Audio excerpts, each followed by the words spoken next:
Hello hello. हा बाई साहेब रवी गुरव आहे कुर्लूर. हा रवी गुरव. हा रवी दादा कुरुल बोला की रवी दादा. भैया बोलतो भैया देशमुख.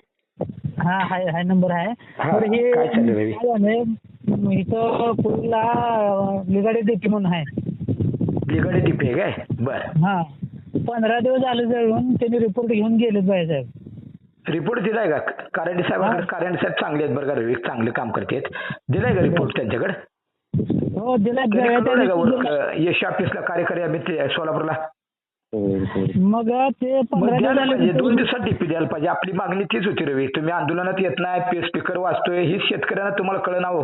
अन्याय सहन करून का नाही मरायची वेळ सगळे आपल्याला अन्याय सहन जर करायला तुम्ही गावात आंदोलन आहे, स्पीकर फिरतोय पदरच्या पैशाने, प्रमोद लांडे, मी आपला नामदेव आपला. असं नसतं. जागृत राहावं रे. किती माणसं आली मला सांगा कुरुल मध्ये? 10,000 लोकसंख्येचं गाव. तुमच्या कुरुल गावचे शेतकरी सर्वसामान्य लोक तिथले बरेच जण म्हणले मला भैया आमच्याच गावातल्या लोकांनी यायला पाहिजे. 2 मिनिटाच्या 5 मिनिटाच्या रस्त्यावर आंदोलन करतोय भैया देशमुख. घरदार सोडून लेकरं बाळ सोडून तुम्हाला वेळ द्यायचा, तुमच्या समस्या सोडवायच्या. कुणासाठी चालले रे रवी दादा मला सांगा बरं. बरोबर आहे. स्पीकरला बघताय, व्हॉट्सअपला बघताय, तरुण युवा पिढीला का किती आहे, काय उपयोग आहे यार? चौकात कोणाला दोघा तिघाला भांडणं चालू झाली म्हणजे तर तिथं 250-300 लोक गोळा होत आहे. तमाशा बघायला तिकडे नाही, बेगमपूरला असला, मासरूनला असलं तर जाताय तुम्ही. पाटकुलचे आमच्या गावातले असो, टाकळीचे असो, औंढे वरकुटचे असो, कुरुलचे असो, कामतीचे असो, दातपूरचे असो, चवळ्याचे असो, हे कुठल्या कायद्यात बसतं रे अन्याय सहन करता लगा? म्हणून तर सरकार अन्याय करायला 3.5-4 महिने उकडून मेला तरी तुम्हाला लाईट दिली नाही. आता भैयानं मनावर घेऊन वाईटपणा घेऊन स्वतः आव्हान केलं. बाकी सगळे शेतकरी आले, कार्यकर्ते आले आपले सगळे रवी. तेव्हा 8 तास लाईट कालपासून चालू केली. मला 50 जणांचे फोन आहेत रात्रीपासून. 2 वाजेपर्यंत लोक बोलतील मला आनंदानं भैया तुम्ही मनावर घेतलं, आंदोलन केलं, दखल घेतली. पण त्या आंदोलनाच्या आधी काय काय केले काय नाही, ऊर्जा मंत्र्यांना बोललोय, निवेदन दिले, पाठपुरावा केलाय त्याचा. मुख्यमंत्र्यांपर्यंत बेल आयडीवर निवेदन केलेत आपले. मुख्य अभियंत्याला बोललो बारामतीच्या. डीपीचा प्रश्नच होता तुमचा. 15 दिवस झाले डीपी जळा म्हणता. मी त्या माईक मध्ये बोंबलून वरडून म्हणतोय 2 दिवसात डीपी जळायला द्यावा, नाही तर काय गुन्हा दाखल करावा त्या अधिकाऱ्यावर. हे ऐकताय, सगळं कळतंय, वाड्या वस्त्यावर आवाज येतोय. असं करू नका रे रवी. तुम्हाला बोलत नाही, सगळ्या शेतकऱ्याला बोलतोय मी. तुम्ही शेतकरी कष्ट करता लागा, लेकराला 2 रुपये देत नाही. आणि उसाचं आंदोलन कोण करत असले किंवा भैया देशमुख करत असला तर लागा लाख 1.5 लाख बुडवून घेता, पण आंदोलनात येत नाही. अरे कोणाची ताकद आहे, कोण काय करतंय? पोलीस अधिकारी, कर्मचारी माणुसकी असते की शेतकऱ्याची मुलं आहेत, सहकार्य करत असते. आणि कुठल्या पुढऱ्याच्या गटाचा आहे, ह्या अण्णा गटाचा आणि तात्या गटाचा आणि भैयाच्या गटाचा आहे आणि आबाच्या गटाचा आणि नानाच्या गटाचा. अरे काय नाना देतोय भैया काय देतोय तुम्हाला? अरे भैया उसाची बुडलेली बिले तर देतो की रे रवी. डीपी जाळ्याला तर देतो की दमदाटी करून साहेबाला खवळून 2 दिवसात. हो हो. पण तुमच्या चुका आहेत शेतकऱ्यांच्या रे. अक्षरशः लगा त्या पंजाब हरियाणाच्या 450 शेतकरी 450 दिवस आंदोलन केलं लगा. नरेंद्र मोदी साहेबांनी, देशाचे पंतप्रधानांनी पणनचा कायदा जुना रद्द केला होता, तो कायदा परत पारित करायला मंजूर करायला भाग पडलं.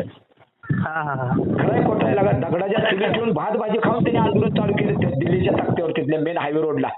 असं नसतं रे. एवढा अन्याय सहन करू नका लागा. आम्ही लेकरा बाळाचा विचार करत नाही लागा. लेकराला कधी कॉलेजला 10वी परीक्षेला 12वीला सोडायला गेलो नाही आम्ही, पण तुम्हाला वेळ दिला आम्ही शेतकऱ्यासाठी. भीमाला डायरेक्टर असताना आंदोलन केलेलं का, रक्ताचं पाणी केलं. आणि ज्या माणसानं आयुष्यात निवेदन दिलं नाही अशी लोक निवडून देत आहे मतदार तुम्ही शेतकरी.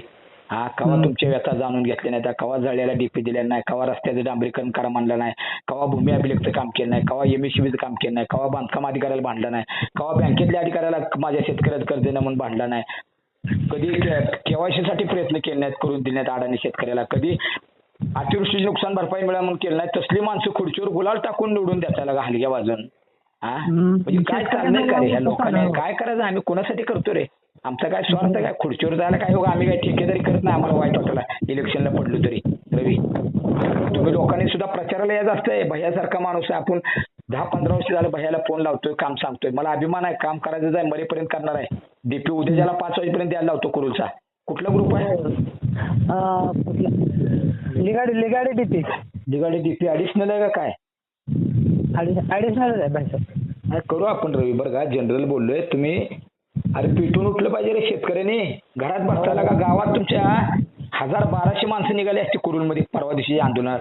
घरात अरे बरोबर नसतं नाही. अरे काय कोणाची काय गुंडीगिरी करायला आलो का? आंदोलन म्हणजे काय गुंडीगिरी करायला का? कोणाच्या अंगावर जायचं का? चोऱ्या करायच्या आहेत तुम्हाला? भीती वाटायला आम्हाला. अरे पण तुमचं इनडायरेक्टली काम करून घेताय म्हणल्यावर अभिनंदन तर करायचा, फोन करायला का? कौतुकाने भैया जाऊ दे, आम्ही आलो नाही कामामुळे, पण लगा अभिनंदन. पहिल्यांदा फोनवर बोलायला पाहिजे. रवी 8 तासला इथं आदेश काढलाय. भैया आम्हाला कळलं, आनंद, अभिनंदन तुमचं बाबा. कार्यकर्त्याचं, शेतकऱ्यांचं, जे कुरुलगावचे आमच्या बसलेले, सवळ्याची आलती, कामतीची काय आलती, नाना वाघमोडे आलते, आपले सिद्धराम नाना कार्याध्यक्ष आहेत तालुका, उमेश माने आलते, बिरू वाघमोडे होते, विजय तळेकर होते, आपले नाना मोरे होते, पुन्हा पिंटू पवार आलते तिकडनं, सगळे कार्यकर्ते आलते आपले. स्टेटस बघितलं होतं. हा, प्रमोद लांडे साहेब आपले.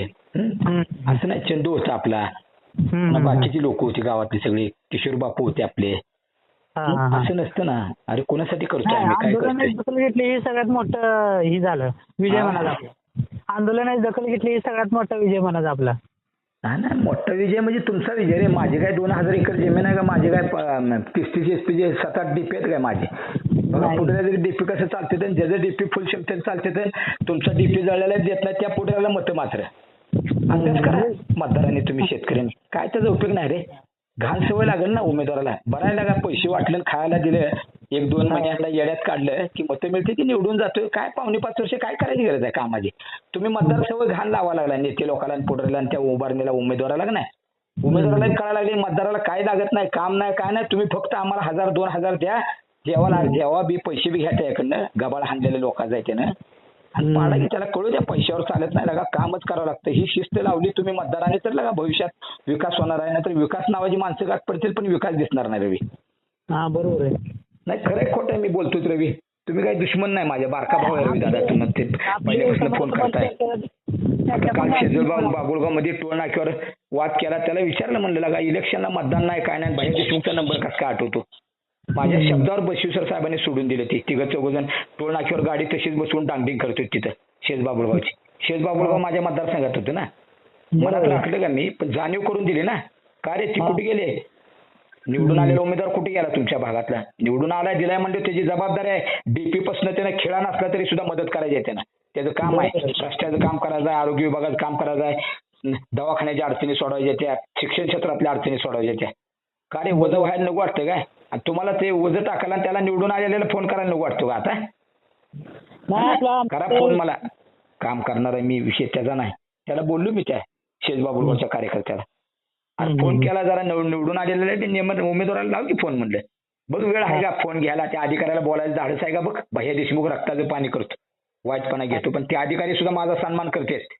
आयला तोड नाही म्हणते भैया देशमुखच्या कामाला. रात्री 1ला फोन लावला, माहितीचा अधिकारी असो, आदरणीय PI असो. आता दीपक पाटील साहेब देव माणूस आहे, मोहोळ तालुका आले दीपक पाटील PI. अतिशय माणुसकीचा धर्म आहे त्यांच्याजवळ. सगळ्या लोकांना सामावून घेणं, ऐकून घेणं. दीपक पाटील खूप चांगले आहेत. बसवेश्वर PI सुद्धा चांगले आहेत कामतीचे आपले. देव माणूस आहेत. पुन्हा बसादे साहेब वगैरे खूप चांगले अधिकारी आलेत आपल्या तालुक्यात, कामतीला आणि मोहोळ तालुक्यात. काम केलं पाहिजे, शेतकऱ्यांनी पेटून उठलं पाहिजे रे. कुणासाठी हे करताय? आरक्षण बी महत्वाचं आहे रे. आरक्षणाला लागा 350-400 किलोमीटर जात आहे, 15-15 हजार भाडं भरून. मान्य आहे, जावा की. अरे पण इथं रुपया खर्च नाही तरी आंदोलनात फुकट नाही ना का? भैया देशमुख कवा वर्गणी मागितली का काय? कवा तुम्ही तर कधी विचारलंय स्पीकर कोणी लावलेला आहे, त्याचे पैसे कोणी दिलेत, मंडप कोणाचा आहे? भैया देशमुख बसला इथं महिनाभर, भीमा कारखान्यावर बसला 1.5 महिने. रवी नाही वस्तुस्थिती. अरे सांगोलीवरून डीपी आणायला लावला होता मी, पांडू काका, आपले पांडू काका गुरव, आठवते का? डीपी महेश मामा बी होते त्याच्यावर. मामांच्या शब्दाला किंमत आहे. त्यांनी महेश मामाने काय बी सांगू दे, भैया अशा अडचण ह्या माणसाला सहकार्य करा. कुठलं कलेक्टरचं ऑफिसचं असू नाही तर आम्ही मानतो ना. मी सगळेच पत्रकार बंधू चांगले आहेत आपले. तिथं कुमार बाळसराफ आहेत, सुभाष शिंदे काका आहेत आपले, सुहास भाई आहेत आपले. सगळे म्हणजे व्यवस्थित करते. ती तळमळ आहे त्या भागातल्या अडचणी, त्यामुळे तर सुट्ट्या द्या. दखल घेतली दैनिक पेपरच्या ह्याची आणि मीडियाची सुद्धा. युट्यूबवाले आपले पत्रकार बंधू नाना ननोरे अपंग आहेत पण किती पळतात लोकांसाठी झटतात. हे सोपं नाही रे.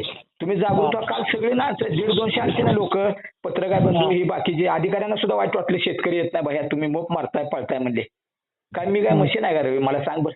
काय तुमची काय गाडी मला घेऊन येतो भाड्यानं, भाडं द्या गाडीचं म्हणून म्हणलो का कधी? कुरुलच्या चौकात 1000 वेळा आला असेल ह्या 12 वर्षात 15 वर्षात. हाय का कधी? नाही. चक्राची बिल मी आता काढून दिली.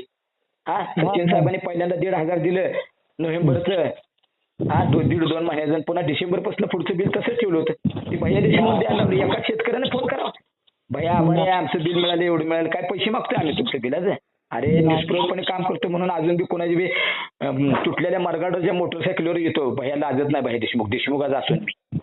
बरोबर आहे. सोपं नाही रे. आता दूध उत्पादक आहे ते आम्ही सांगतोय 2 टाइम दुधाचं काढताना माझ्या शेतकऱ्याला दूध उत्पादकाची आपदा होती, बोटं दुखते ती. अरे कुणासाठी चाललंय?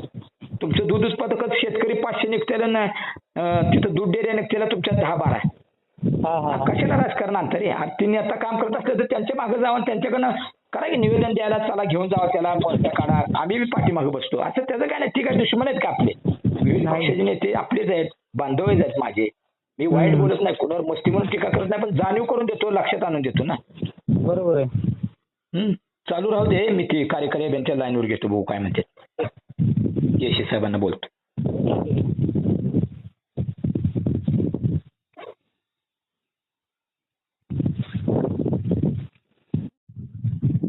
हा नमस्कार माने साहेब, येशी साहेब. हा नमस्ते भैया बोलतो, भैया देशमुख.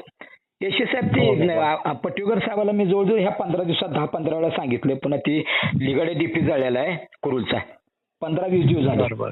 हा द्यायला पाहिजे कार्यकारी अभियंत्याला